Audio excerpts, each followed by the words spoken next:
Hi friends, good morning. இன்றைக்கி 2 days shoot பண்ண random vlog தான் பார்க்க போகிறோம். ரொம்ப இன்ட்ரெஸ்டிங்காகவும் அதே சமயத்தில் இன்ஃபர்மேட்டிவாகவும் இருக்கும். யூஸ்ஃபுல்லாக இருக்கா என்னன்றதை மறக்காமல் வழக்கம் போல் கமெண்ட் செக்ஷனில் சொல்லிவிடுங்க. Welcome to Devi Pattu's kitchen. 6:30க்கே பார்த்திங்கன்னா பிரேக்ஃபாஸ்ட்டு, கோகுலுக்கு வந்து லஞ்ச் பாக்ஸு இதெல்லாம் வந்து ப்ரிப்பேர் பண்ணிடணும். ஏன்னா அவனுக்கு வந்து 6:30க்கே வந்து காலேஜ் பஸ் வந்து வந்துடும். அதுக்குள்ளே அவன் சாப்பிட்டுட்டு போயிடணும். காலையிலே சாப்பிட்றதுக்கு கொஞ்சம் கஷ்டமாக தான் இருக்குன்னு சொல்லுவான். இருந்தாலும் என்ன வேறு வழியில் சாப்பிட்டு தான் போகணும். இப்போ 7 o'clock ஆகுது. ஹரிணியும் வந்து காலேஜுக்கு ரெடி ஆகிட்டாங்க. அவங்களுக்கு வந்து காலேஜ் வந்து 8 o'clock தான் ஸ்டார்ட் பண்ணுவாங்க. ஆனால் வந்து அவள் இங்கே ஒரு 7:15க்கெலாம் கிளம்புனா தான் பஸ் வந்து பார்த்திங்கன்னா எம்டிசி பஸ்ஸில் போகிறதுனால ஒரு ஏர்லியராகவே கிளம்புறதா இருக்கும் அவளுக்கு. இந்த ஹேர் ஸ்டைல் வந்து ஹரிணிக்கு வந்து ரொம்ப பிடிச்ச ஹேர் ஸ்டைல் இது. எப்போவுமே வந்து டைம் ஆகிட்டு அப்படின்னு சொல்லியிருந்தா கூட அவள் எனக்கு கண்டிப்பாக ஃப்ரெஞ்ச் பிளாட் தான் போடணும்னு சொல்லி அடம் பிடிச்சி போட்டுட்டு போவாள். நான் வந்து காலேஜ் டேஸ்லாம் பார்த்திங்கன்னா சும்மா ஒரு கிளிப் எடுத்து போட்டு ஒரு பின்னல் போட்டு போயிடுவோம். ஃப்ரெஞ்ச் பிளாட்லாம் அப்போல்லாம் வந்து யாருக்குமே பின்ன தெரியாது. எங்கள் அம்மாவுக்கும் பின்ன தெரியாது, எனக்கும் பின்ன தெரியாது. 90s கிட்ஸ்க்கெலாம் அப்படி தான். ஆனால் போடணுன்னு ரொம்ப ஆசையாக இருக்கும். இதுவே வந்து நான் வந்து அவளுக்காக வந்து யூடியூப்பில் வீடியோஸ்லாம் பார்த்து தான் கற்றுக்கிட்டேன். கொஞ்சம் கொஞ்சமாக போட்டு இப்போ தான் எனக்கே வந்து ஃபினிஷிங் வந்து கொஞ்சம் சரியாக வந்திருக்கு. எப்படி இருக்குது என்னன்றதை கமெண்ட்டில் சொல்லுங்கள். அவளுக்கு வந்து லஞ்சு கிடையாதா, ஸோ வந்து காலையில் கொஞ்சம் வந்து ரிலாக்ஸ்டாக இருக்கும். நெக்ஸ்ட்டு பிள்ளைங்க 2 பேரும் காலேஜுக்கு கிளம்பிட்டாங்க. காலையில் பிரேக்ஃபாஸ்ட் சாப்பிட்டுட்டு சூப்பர் மார்க்கெட் தான் போயிட்டு வந்தேன். என்ன தான் ஷாப்பிங் வீடியோலாம் போட்டாலும் கூட நிறைய பேருக்கு வந்து இந்த மாதிரி கிராசரிஸ்லாம் வாங்கிட்டு வந்து ஆர்கனைஸ் பண்ணுறது, இந்த வீடியோஸ்லாம் வந்து ரொம்ப பிடிச்சிருக்கு. அதனால் சில பேர் ரெக்வெஸ்ட் பண்ணதால் இதுவும் வந்து இன்க்ளூட் பண்ணியிருக்கேன். நீங்கள் என்னை ரெகுலராக ஃபாலோ பண்ணுறீங்கன்னா உங்களுக்கு தெரிஞ்சிருக்கும். நான் வந்து கிராசரிஸ்லாம் பார்த்தா வந்து ஸ்ப்ளிட் பண்ணி வாங்கிக்க சொல்லியிருப்பேன். நான் கூட ஃபஸ்ட்டு தெரியாமல் ஃபுல் மந்த்துக்கும் அப்படியே ஒரு 6,000 7,000 அந்த மாதிரிலாம் ஸ்பெண்ட் பண்ணி வாங்கிட்டு இருந்தேன். இப்போ தான் வந்து இப்போ கொஞ்சம் ஸ்ப்ளிட் பண்ணி வாங்குறதால வந்து எனக்கு வந்து ரொம்பவே சேவிங்ஸ் ஆகுது.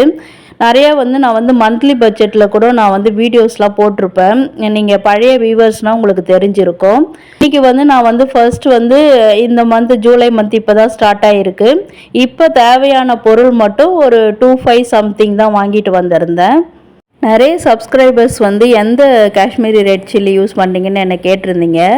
அது வந்து அந்த ஃபஸ்ட்டு காட்டின எவரெஸ்ட்டில் வர காஷ்மீரி ரெட் சில்லி தான் யூஸ் பண்ணுறேன். மில்க் பவுடர் எதுக்கு வாங்கியிருக்கேன்னு பார்த்தீங்கன்னா, ஒரு குலோப் ஜாமுன் வந்து உங்களுக்கு ரெசிபியாக பண்ணி போடலான் இருக்கேன். அது வந்து நான் கூட ஒரு வீடியோவில் தான் பார்த்தேன். அதை வந்து பார்த்த உடனே எனக்கு ரொம்ப பிடிச்சிடுச்சு. வழக்கமாக எம்டிஆர்லலாம் வாங்கி பண்ணுறதை விட இது வந்து உடம்புக்கு ஹெல்த்தியாக இருக்குன்னு தோணுச்சு. அதனால் அது வந்து பர்ச்சேஸ் பண்ணிட்டேன். ராகி ஃப்ளவர் வந்து ஒரு பக்கோடா பண்ணலாம், அப்படி இல்லைன்னா சப்பாத்தி பண்ணலான்னு சொல்லிட்டு வாங்கியிருக்கேன். ஏன்னா மேடம் யூஸ்வலாக கடலை மாவில் தானே போடுவாங்கன்னு நீங்கள் கேட்பீங்க. இருந்தாலும் டிஃப்ரெண்ட்டாக வந்து ஒரு பக்கோடா பண்ணலாம். அப்புறம் வந்து சப்பாத்தியும் கூட அதில் போட்டு சாப்பிட்ணுன்னு எனக்கு ரொம்ப ஆசை. ஒரு நாளைக்கு ரெசிபி ஷூட் பண்ணணும்னு இருக்கேன். அதுவும் வந்து அடுத்து வர விளாக்லலாம் உங்களுக்கு இன்க்ளூட் பண்ணுறேன். இது பார்க்குறது வந்து பாதாம் பீஸுன்னு தான் காமிச்சிட்டு இருந்தேன். அப்புறம் வந்து வெள்ள சந்தனம், அது வந்து சாமிக்கு இது வந்து நாட்டு சக்கரை இல்லை, சாரி, இது வந்து பனங்கல்கண்டு. அடுத்து வந்து கடுகு, பில், ஆஸ் யூஷுவல் எப்பயும் போல் இதெல்லாம் வந்து மந்த்லி நான் வாங்கிறது தான். சர்ஃப் மட்டும் பார்த்திங்கன்னா 1 லிட்டர் இந்த மாதிரி பவுச்சில் வாங்கிக்கோங்க. அது வந்து ரொம்ப வந்து யூஸ்ஃபுல்லாக இருக்கும்.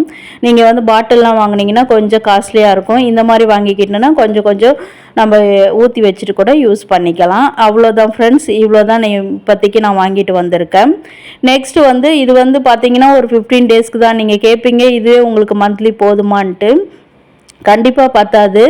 இந்த பாத்ரூம் ஐட்டம்ஸ்லாம் ஓகே, பட் வந்து அந்த கிராசரிஸ் ஐட்டம்ஸ், ஐ மீன் பருப்பு, உளுந்து இதெல்லாம் பார்த்தீங்கன்னா ஒரு கேஜி தான் வாங்கியிருக்கேன். இப்போ நான் கிராசரி பாக்ஸில் வச்சுக்கிறது வந்து போன மாதம் வாங்கினது. இப்போ இதில் வந்து எது இல்லையோ அதை மட்டும் வந்து நான் நோட்ஸ் போட்டு வச்சுக்கிட்டு அது மட்டும் தான் போய் பர்ச்சேஸ் பண்ணியிருக்கேன். நீங்கள் வந்து ஃபோனில் வந்து நிறைய பேர் நோட்ஸ் போடுறவங்களா இருந்தால் உங்களுக்கு தெரிஞ்சிருக்கும்.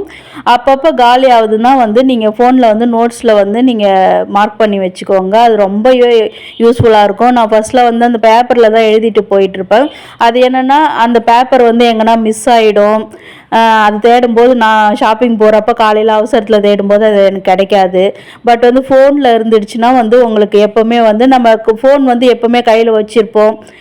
இப்போ எல்லாருமே ஆன்லைனில் வந்து பே பண்ணுறதால கண்டிப்பாக ஃபோன் கொண்டு போவோம். அதில் நோட்ஸில் பார்த்து கூட நம்ம என்னென்ன வேணும் அந்த மந்த்துக்குன்றதை வந்து மறக்காமல் வந்து ஒன்று கூட விடாமல் வந்து பர்ச்சேஸ் பண்ணிக்கலாம். இது என்னோட குட்டி டிப்ஸு, பிடிச்சிருந்தால் ஃபாலோ பண்ணிக்கோங்க. அடிக்கடி இந்த மாதிரி கிராசரிஸ் பாக்ஸ் வந்து காட்டுறதுக்கு காரணம் என்னென்னா, கமெண்ட்டில் ரிப்பீட்டடாக என்னை கேட்டுட்ருக்கீங்க அதோட யூஸ் எப்படி இருக்குன்றதுன்னு. அதனால தான் இப்போ காமிச்சிட்ருந்தேன். அப்புறம் வழக்கம் போல் இந்த காஃபி தூள் பார்த்திங்கன்னா நான் எப்போவுமே தனித்தனி பேக்கெட்ஸாக தான் வாங்கிப்பேன். எங்கள் வீட்டில் காஃபி குடிக்கிறது வந்து ரொம்ப ரேரு. அது வந்து ஹரிணியும் அவங்க அப்பாவும் தான் காஃபி அடிக்கடி கேட்பாங்க. அதனால் இந்த மாதிரி தேவையானது மட்டும் ஒரு 10 பேக்கெட் 15 பேக்கெட் அந்த மாதிரி எவ்வளோ தேவையோ அந்த 15 டேஸ்க்கு அது வாங்கிட்டு வந்து வச்சுப்பேன். ஏன்னா பார்த்தீங்கன்னா நான் அதுக்கு முன்னாடி ஃபஸ்ட்டு சொன்ன மாதிரி தான் தெரியாமல் வந்து பல்காக வந்து 200 கிராம் இல்லை 1/2 கிலோ அந்த மாதிரிலாம் காஃபி தூள் தெரியாமல் வாங்கிட்டு வச்சுருந்தேன். அதெல்லாம் வந்து பார்த்திங்கன்னா 1800 இல்லை 200 கிராம் பேக்கெட் பார்த்திங்கன்னா 400 அந்த மாதிரி ரேஞ்சில் வரும். அதெல்லாம் வந்து எப்படி சேவிங் பண்ணலான்னு யோசித்து அதுக்கப்புறமா இந்த மாதிரி பேக்கெட்ஸ் கிடைக்கிறதுலாம் வந்து நான் தெரிஞ்சுக்கிட்டேன். அப்புறமா பார்த்திங்கன்னா தான் இந்த மாதிரி பேக்கெட்ஸ் வாங்கி யூஸ் பண்ணிகிட்ருக்கேன். இதில் ஒரு அட்வான்டேஜும் இருக்குது.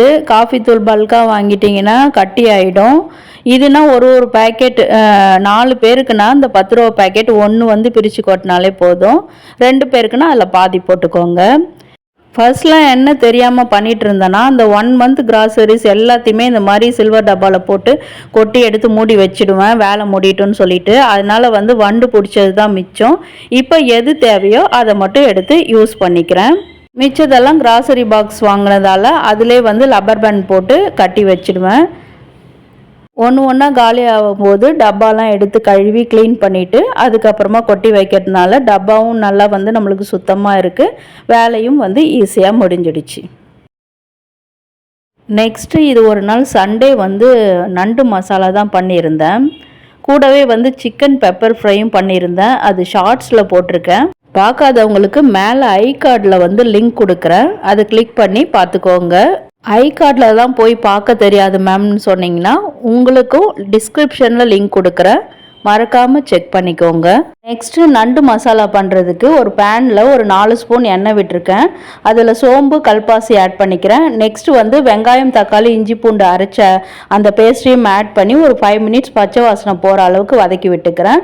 பச்சை வாசனை போனதும் பேசிக் மசாலாஸ்லாம் ஆட் பண்ணிடுறேன். இது என்னென்னன்றதை ஸ்க்ரீனில் கொடுத்துடலாம், அதில் பார்த்து செக் பண்ணிக்கோங்க. இதையும் போட்டு நல்லா ஒரு 5 மினிட்ஸ் வந்து வதக்கி எடுத்துக்கலாம். எண்ணெய் பிரிஞ்சு வரணும். இந்த கிராப் மசாலா பார்த்திங்கன்னா ரொம்ப உடம்புக்கு நல்லது. கால் வலி உள்ள லேடிஸ் அவங்களுக்கெல்லாம் வந்து சாப்பிட்டிங்கன்னா ஒரு 2 நாள்லேயே வந்து உங்களுக்கு ரிசல்ட் தெரியும். அப்புறம் பார்த்திங்கன்னா விட்டமின் B12 டெஃபிஷியன்சி இப்போ நிறைய பேருக்கு இருக்குது. அதனால தான் வந்து கால் வலி அப்புறம் இந்த போன் வலி இதெல்லாம் வர்றதுக்கு காரணம். இதுக்கு வந்து நண்டு வந்து நீங்கள் ஒரு வாரத்தில் வந்து அந்த மாதிரி டெஃபிஷியன்சி இருக்கிறவங்க கால் வலி இருக்கிறவங்க வாரத்தில் ஒரு 2 டைம்ஸ் எடுத்துக்கோங்க. ஒரு 1 மந்த் ரெகுலராக நீங்கள் எடுத்துக்கிட்டிங்கன்னா உங்களோட உடம்பு வந்து ரொம்ப நல்லாயிடும். கால் வலி வந்து இருந்த இடமே தெரியாமல் போயிடும். உப்பு கொஞ்சம் ஒரு 1/2 ஸ்பூன் ஆட் பண்ணிக்கிறேன், கல் உப்பு. இப்போ மசாலா நல்லா கொதித்ததும் அதில் வந்து இப்போ நான் வந்து 1 கிலோ நண்டை வந்து நல்லா வாஷ் பண்ணி எடுத்து வச்சுருக்கேன், அதை ஆட் பண்ணிக்கிறேன்.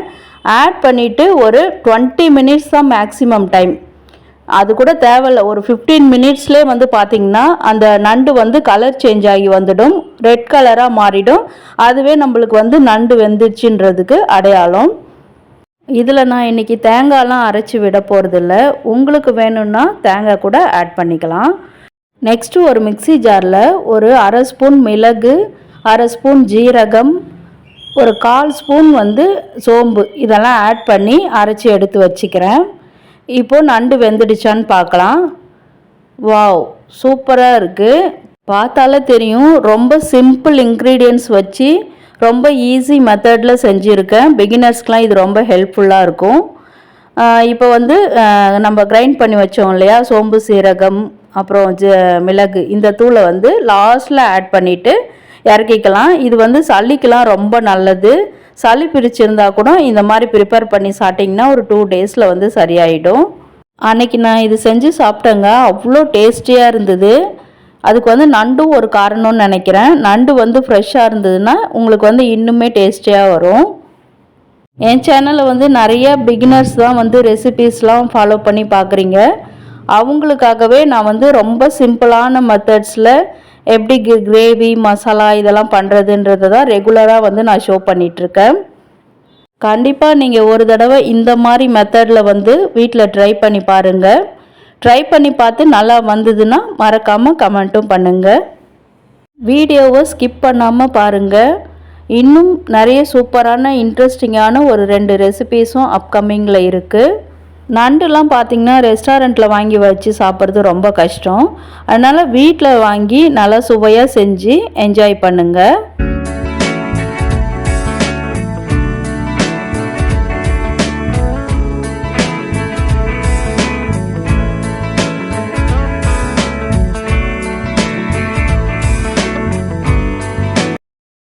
இது ஒன் ஃபைன் டே ஈவினிங் வந்து ஒரு ப்ரோட்டீன் ரிச் அடை தான் பண்ணியிருந்தேன். எல்லா பருப்பும் சேர்த்து ரொம்ப உடம்புக்கு ஹெல்த்தியான ஒரு தவளை அடைன்னு சொல்லுவாங்க. இதை சில பேர் பருப்பு அடை அந்த மாதிரிலாம் அடை அவியல் அந்த மாதிரி டிஃப்ரெண்ட் நேம்ஸில் சொல்லுவாங்க. இது வந்து நான் அடிக்கடி எங்கள் வீட்டில் வந்து ப்ரிப்பேர் பண்ணி சாப்பிடுவேன். இது எல்லாருக்குமே ரொம்ப பிடிக்கும். இதில் இப்போ என்னென்ன பருப்பு ஆட் பண்ணியிருக்கேன்றதை வந்து உங்களுக்கு ஸ்க்ரீனில் கொடுத்துட்றேன், செக் பண்ணிக்கோங்க. முக்கியமாக இதில் அந்த தோல் உளுந்து ஆட் பண்ணிக்கோங்க. அந்த கிளிப்பு மிஸ் ஆகிடுச்சு. நீங்கள் சாதா உளுந்து ஆட் பண்ணுறதுக்கு பதிலாக தோல் உளுந்து அப்படின்னா தோல் இருக்க பச்சை பயிறு இந்த மாதிரி கூட ஆட் பண்ணி செஞ்சிங்கன்னா உடம்புக்கு ரொம்ப ஹெல்த்தியாக இருக்கும். இன்னுமே வந்து கூடுதல் ப்ரோட்டீன் வந்து உங்களுக்கு கிடைக்கும். இதெல்லாம் ஒன்றா சேர்த்து வாஷ் பண்ணி எடுத்துட்டு ஒரு 4 மணி நேரம் மேக்ஸிமம், இல்லை உங்களுக்கு டைம் இல்லைன்னா மினிமம் 2 மணி நேரம் ஊற வச்சிட்டிங்களாலே போதும். இப்போ ஒரு ஈவினிங் பண்ணுறீங்கன்னா ஒரு 5 o'clock ஊற வச்சா கூட ஒரு 8 மணிக்கு நீங்கள் ப்ரிப்பேர் பண்ணி சாப்பிட்லாம். அப்படி இல்லைன்னா காலையில் சாப்பிடணுன்னாக்கா காலையில் ஒரு 5 o'clock எழுந்திருக்கிறவங்களா இருந்தாக்கா அப்போவே ஊற வச்சிட்டிங்கன்னா ஒரு 8 இல்லை 9 o'clock போல் பிரேக்ஃபாஸ்ட்டு கூட இதை செஞ்சு சாப்பிட்லாம். இப்போ கூட வந்து ஒரு 15 காஞ்ச மிளகா ஆட் பண்ணிக்கிறேன். பார்க்குறதுக்கு உங்களுக்கு கம்மியாக தெரியும். என்னுடைய மிளகா வந்து கொஞ்சம் காரம், அதனால் கொஞ்சம் லிமிட்டாக ஆட் பண்ணிக்கிறேன். உங்களுக்கு காரம் இல்லைன்னா கொஞ்சம் அதிகமாக கூட ஆட் பண்ணிக்கோங்க. இப்போ பார்த்தீங்கன்னா நல்லா ஊறி வந்துடுச்சு. அன்றைக்கி நான் வந்து ஈவினிங் தான் பண்ணியிருந்தேன். எங்களுக்கு வந்து நைட்டில் சாப்பிட்றதுக்கு இன்னுமே ரொம்ப பிடிக்கும். நெக்ஸ்ட்டு ஊறின இந்த பருப்பெல்லாம் மிக்ஸி ஜாரில் ஆட் பண்ணுறதுக்கு முன்னாடி கொஞ்சமாக கல் உப்பு, ஒரு 4-5 பல் பூண்டு, அப்புறம் வந்து சோம்பு இதெல்லாம் வந்து சேர்த்து அரைச்சிட்டு கூடவே அந்த காஞ்ச மிளகா இதையும் காம்பு கிள்ளி போட்டு சேர்த்து ஃபஸ்ட்டு அரைச்சி எடுத்துக்கோங்க. ஏன்னா எல்லாத்தையும் ஒன்றா போட்டு அரைச்சோம்னா இதெல்லாம் வந்து இந்த பூண்டுலாம் வந்து சரியாக அரைப்படாது. அதனால் ஃபஸ்ட்டு வந்து இந்த மாதிரி போட்டு கிரைண்ட் பண்ணி எடுத்துக்கலாம். நான் மசால் வடைக்கு கூட இந்த மாதிரி தான் ஃபஸ்ட்டே கிரைண்ட் பண்ணி எடுத்துட்டு அப்புறம் வந்து கடலை பருப்புலாம் போட்டு அரைப்பேன். இந்த அடைக்கு சைட் டிஷ்ஷுன்னு பார்த்தீங்கன்னா அவியல் பண்ணுவாங்க. சில பேர் வந்து கார சட்னி கூட பண்ணி சாப்பிடுவாங்க. சில பேருக்கு தேங்காய் சட்னியும் பிடிக்கும், அதுவும் செஞ்சு சாப்பிடுவாங்க. இன்றைக்கி வந்து டைம் இல்லாததுனால சாம்பார், டிஃபன் சாம்பார் இருந்தது, அதுதான் வச்சு சாப்பிட்டோம். வெறும்னே கூட நீங்கள் வந்து சாப்பிட்லாம், அவ்வளோ டேஸ்டியாக இருக்கும். ஏன்னா உங்களுக்கு வந்து எல்லா பருப்பும் வந்து ஆட் பண்ணிடுறதால அது ஒரு மசால் வடை டேஸ்ட்டுக்கு வந்து அவ்வளோ சூப்பராக இருக்கும். எண்ணெயும் வந்து கொஞ்சம் கூடுதலாக விட்டு தான் நம்ம சுடுவோம். இந்த இடத்துல வந்து உங்களுக்கு ஒரு சின்ன டிப்ஸு. இப்போ அந்த பருப்புலாம் போட்டு அரைக்கும்போது நல்லா ஃபைன் பேஸ்ட்டாக அரைச்சிடாதீங்க. அந்த மாதிரி அரைச்சிட்டு சுடும்போது அடை எப்படி இருக்குன்னா கொழுக்கட்டை மாதிரி ஆகிடும். உங்களுக்கு வந்து சாஃப்ட்னஸ் இருக்காது, ரொம்ப கல் மாதிரி ஹார்டாக இருக்கும், நல்லா இருக்காது சாப்பிட. எப்படின்னா பல்ஸ் மோடில் விட்டு எடுத்துக்கோங்க, அப்படி இல்லைன்னா விட்டு விட்டு அரைச்சி எடுத்துக்கோங்க. இப்போ பாருங்கள் நான் எந்த கன்சிஸ்டன்சியில் அரைச்சி எடுத்திருக்கேன்னு. நல்லா வந்து கொரகொரப்பாக இருக்கும். நீங்கள் வந்து கையில் எடுத்து பார்த்தீங்கன்னா ரவை பாதத்துக்கு அரைச்சி எடுத்துக்கணும். இப்போ நீங்கள் ஒரு 8:30க்கு வந்து அடை சுட போகிறீங்கன்னா இதை ஒரு 7 o'clock இல்லை 7:30க்கே கூட ரெடி பண்ணி வச்சுக்கோங்க. அதில் கொஞ்சம் வெங்காயம் இதெல்லாம் வதக்கி போட்டு சுட்டால் இன்னுமே டேஸ்டியாக இருக்கும். அதுக்கு தான் நான் இப்போ வந்து ஒரு பேனில் ஒரு 4 ஸ்பூன் எண்ணெய் விட்டு 1 ஸ்பூன் கடுகு உளுந்து சேர்த்துருக்கேன். கூடவே கொஞ்சம் கருவேப்பிலை, அப்புறம் பொடியாக நறுக்கின இஞ்சி சேர்த்துக்கோங்க. உங்களுக்கு வந்து அந்த பருப்புலாம் சேர்க்கறதுனால கேஸ் ப்ராப்ளம்லாம் இருக்காது. நெக்ஸ்ட்டு வந்து ஒரு பெரிய வெங்காயம் ஒரு 2 நல்லா ஃபைனாக கட் பண்ணி அதையும் சேர்த்து நல்லா வதக்கி எடுத்துக்கிறேன். இதெல்லாம் சேர்த்து செய்யும்போது அடை வந்து இன்னும் கூடுதலாக வந்து டேஸ்ட் என்ஹான்ஸ் ஆகி ரொம்ப சூப்பராக இருக்கும். இது நிறைய பேருக்கு வந்து தெரிஞ்சிருக்கும், இருந்தாலும் இப்போ தெரியாத பிகினர்ஸ்க்காக தான் நான் இப்போது சொல்லிகிட்ருக்கேன். அந்த மாவில் வந்து இந்த வெங்காயம் மிக்சரை ஆட் பண்ணி நல்லா கலக்கி வச்சுக்கலாம். சூடாக இருக்குதே ஒன்றும் ஆகாதான்னு நினைக்க வேணாம், நல்லாயிருக்கும். அதில் சேர்ந்து கலக்கி வச்சுருங்க. இதுக்கு வந்து தேங்காய் கூட கொஞ்சம் துருவி போட்டுக்கலாம். நான் வந்து ரொம்ப டேஸ்ட் இதுவாகிடும், திகட்டுற மாதிரி ஆகிடும்ன்றதுக்காக தேங்காய் பூ இன்றைக்கி சேர்க்கலை. இப்போ அடை சுடும்போது நல்லா கல் வந்து ஹாட்டாக இருக்கணும். அப்போ வந்து ஒரே ஒரு கரண்டி மாவு விட்டு நல்லா தேய்ச்சி எடுத்துக்கோங்க. இது வந்து ரொம்ப தடியாக ஊற்றினா நல்லா இருக்காது, கொஞ்சம் மெலிசாக ஊற்றுனீங்கன்னா சூப்பராக இருக்கும். ஃபஸ்ட்டு ஊற்றிட்டு 2 மினிட்ஸ் வேக வச்சுட்டு அப்புறம் திருப்பி போட்டு திரும்ப ஒரு 2 மினிட்ஸ் வந்து லோ ஃப்ளேமில் குக் பண்ணுங்கள். இது வந்து ஹை ஃப்ளேம்லலாம் குக் பண்ணிட்டிங்கன்னா அந்த வந்து பருப்புலாம் வந்து வேகாது, வயிறுக்கு வந்து பிரச்சனை ஆகிடும். அதனால் வந்து நல்லா ஸ்லோ குக்கிங் பண்ணி தான் எடுக்கணும். நம்ம தோசை மாதிரிலாம் ஒரு 5 செகண்ட் 4 செகண்ட்லாம் திருப்பி போட்டுறக்கூடாது. நல்லா வேக வச்சு எடுத்து சாப்பிடுங்க. சூப்பராக ரெடி ஆகிடுச்சு. பார்த்திங்கனாவே தெரியும், நான் சொல்லணும்னு அவசியம் இல்லை.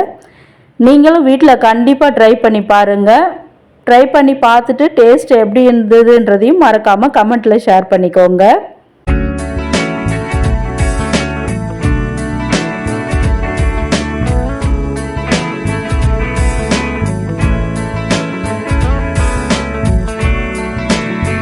இன்றைக்கி vlog ஃபுல்லாக நிறைய ரெசிபீஸ் தான் காட்டியிருக்கேன்.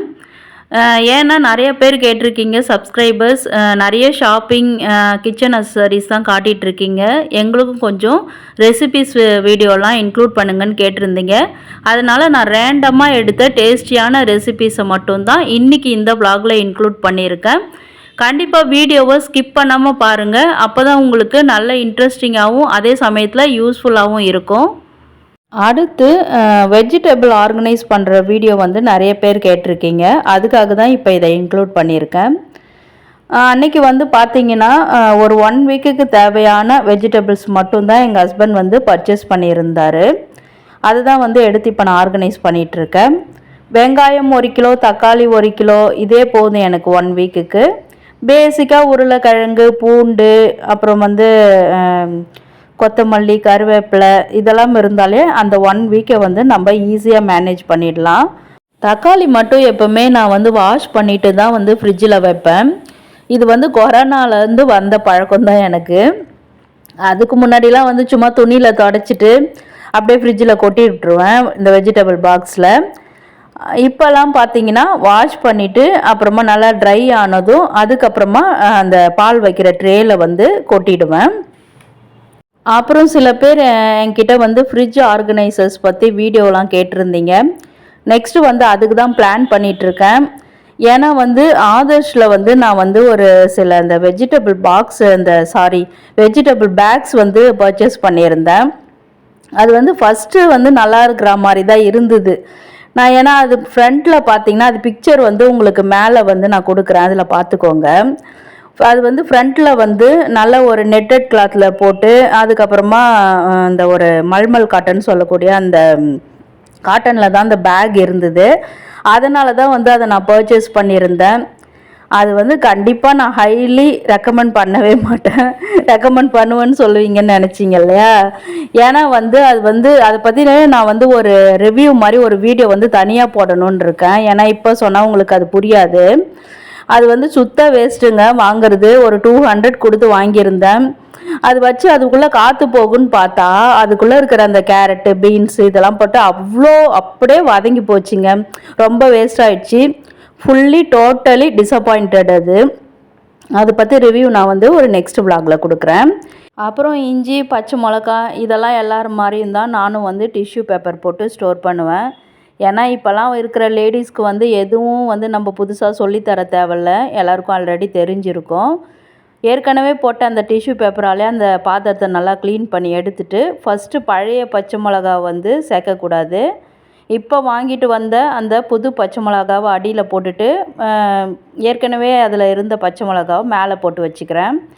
ஃபஸ்ட்டே எடுத்து யூஸ் பண்ணுவோம் இல்லைங்களா, அப்போ காலி ஆகிடும். அதனால் அப்புறம் வந்து இஞ்சியும் அதே மாதிரி தான். புது இஞ்சியை வந்து ஃபஸ்ட்டு அடியில் வச்சுக்கிறேன்.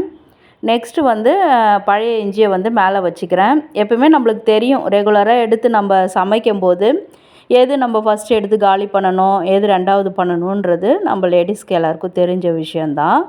இப்போ அதையும் வந்து ஃப்ரிட்ஜில் வந்து மேலே வந்து ஸ்டோர் பண்ணுறேன். காய்கறிலாம் எடுத்து வச்சுட்டு கையோட கையை அந்த இடத்த வந்து நீட்டாக தொடச்சி எடுத்துடுறேன். இது ரெகுலராக நான் பண்ணுற வேலை தான். இது வந்து சில பேருக்கு வந்து மோட்டிவேஷனாக இருக்கும். ஏன்னா வந்து கொஞ்சம் சோம்பேறித்தனம் படுறவங்க கூட அது கண்ணால் பார்க்கும்போது அதை கண்டிப்பாக செய்வாங்கன்னு காட்டியிருக்கேன். நெக்ஸ்ட் டே இது ஒரு நாள் வந்து பிரியாணி தான் பண்ணியிருந்தேன். பிரியாணி வந்து கொஞ்சம் டிஃப்ரெண்ட்டாக திண்டுக்கல் தலப்பாக்கட்டி பிரியாணி மாதிரி செஞ்சு சாப்பிட்ணுன்னு ஒரு கிரேவிங் வந்தது. அதனால் இன்றைக்கி வந்து ஜீரக சம்பா ரைஸ் தான் வந்து ஒரு 1/2 கிலோ எடுத்து அதை தண்ணியில் வந்து ஒரு 1/2 மணி நேரம் ஊற வச்சு எடுத்துக்கிறேன்.